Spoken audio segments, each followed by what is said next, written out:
வணக்கம் மக்களே, சற்றுமுன் கிடைத்த தகவல் ஒன்றை பார்க்க போகிறோம். தாவேகா போராட்டத்தில் சேதமடைந்த தடுப்புகள், விஜய் போட்ட ஆர்டர், சென்னை மாநகராட்சிக்கு பறந்த கடிதம், திடீர் தகவல். இந்த ஒரு தகவலை பற்றி தான் நாம் பார்க்க போகிறோம். தகவலை பார்ப்பதற்கு முன்னதாக நீங்கள் நம்மளுடைய சேனலுக்கு புதிய பார்வையாளர்களாக இருந்தீர்கள் என்றால் மறக்காமல் நம்மளுடைய சேனலை சப்ஸ்கிரைப் செய்து வைத்துக் கொள்ளுங்கள் மக்களே. தற்பொழுது சிவகங்கை மாவட்டம் திருபுவனத்தில் காவலாளியாக வேலை செய்து வந்த 28 வயது இளைஞர் அஜித்குமார் நகை திருட்டு புகாரில் பேரில் காவல்துறையினர் விசாரணைக்கு அழைத்து சென்றனர். அப்பொழுது காவலர்கள் தாக்கியதில் அஜித்குமார் உயிரிழந்தார். ஆனால் காவல்துறை தரப்பில் அஜித்குமார் விசாரணையின் போது தப்பிக்க முயற்சி செய்ததில் தரையில் வழுக்கி விழுந்து உயிரிழந்ததாக கூறப்பட்டது. மேலும் அஜித்குமாரின் பிரேத பரிசோதனை அறிக்கையில் காவல்துறையினர் கொடூரமாக தாக்குதலை உறுதிப்படுத்தும் வகையில் சுமார் 44 இடங்களில் இரத்த காயங்கள் மற்றும் சீராய்வுகள் இருந்தது கண்டுபிடிக்கப்பட்டது. இந்த சம்பவம் தமிழ்நாட்டில் பெரும் அதிர்வலைகளை ஏற்படுத்தியது. இதனையடுத்து தமிழக வெற்றிக் கழக தலைவர் விஜய் சிவகங்கை மாவட்டத்திற்கு சென்று அஜித்குமாரின் தாய் மற்றும் தம்பி நவீனை சந்தித்து ஆறுதல் கூறினார். மேலும் தாவேகா கட்சி சார்பில் 2 லட்சம் ரூபாய் நிவாரணம் நிதியையும் வழங்கினார்.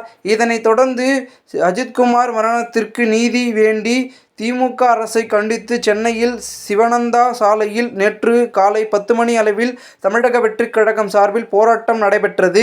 இந்த போராட்டத்திற்கு 6000 பேர் வருகை தருவார்கள் என்று எதிர்பார்க்கப்பட்டிருந்த நிலையில் 10,000த்திற்கும் அதிகமானவர்கள் கலந்து கொண்டனர். மேலும் தாவேகா போராட்டத்தில் கலந்து கொள்ளும் நிர்வாகிகள் மற்றும் தொண்டர்களுக்கு 12 அறிவுரைகள் வழங்கப்பட்டது. குறிப்பாக போக்குவரத்து இடையூறு செய்யாமல் இருக்க வேண்டும், பொதுமக்கள் சிரமம் இன்றி சாலையில் செல்ல வேண்டும், மேலும் போராட்டத்தில் பதவிகள் மற்றும் பேனர்கள் வைக்கக்கூடாது, தனிப்பட்ட முறையில் புண்படும் வகையில் கோஷங்கள் எழுப்பக்கூடாது, மேலும் உருவ பொம்மைகளை எரிப்பது, உருவ பொம்மைகளை போராட்டத்திற்கு கொண்டு வருவது உள்ளிட்ட நிபந்தனைகளை விதிக்கப்பட்டது. இந்த போராட்டத்திற்கு சென்னை மட்டுமின்றி வெளி மாவட்டங்களில் இருந்து தொண்டர்கள் வருகை தந்தனர்.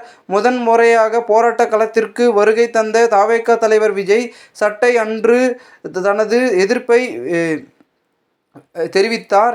விஜய் அஜித்குமார் மரணத்திற்கு நீதி வேண்டும் என்றும், இதுவரை தமிழகத்தில் நடந்த காவல் மரணங்கள் அவரது குடும்ப உறுப்பினர்களை சந்தித்து முதல்வர் ஸ்டாலின் ஏன் பேசவில்லை என்று கேள்வி எழுப்பினார்.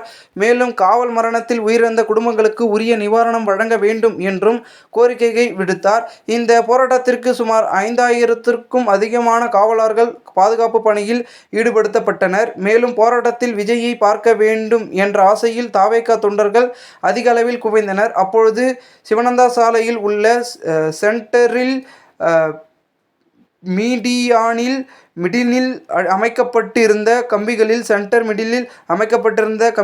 சேதமடைந்தன. இது தொடர்பாக வீடியோ சமூக வலைதளங்களில் வெளியான இந்த சூழ்நிலையில் சேதமடைந்த தடுப்புகளை சரி செய்ய தர அனுமதி கேட்டு தாவேகா மாவட்ட செயலாளர்கள் சென்னை மாநகராட்சிக்கு கடிதம் அனுப்பியுள்ளனர்.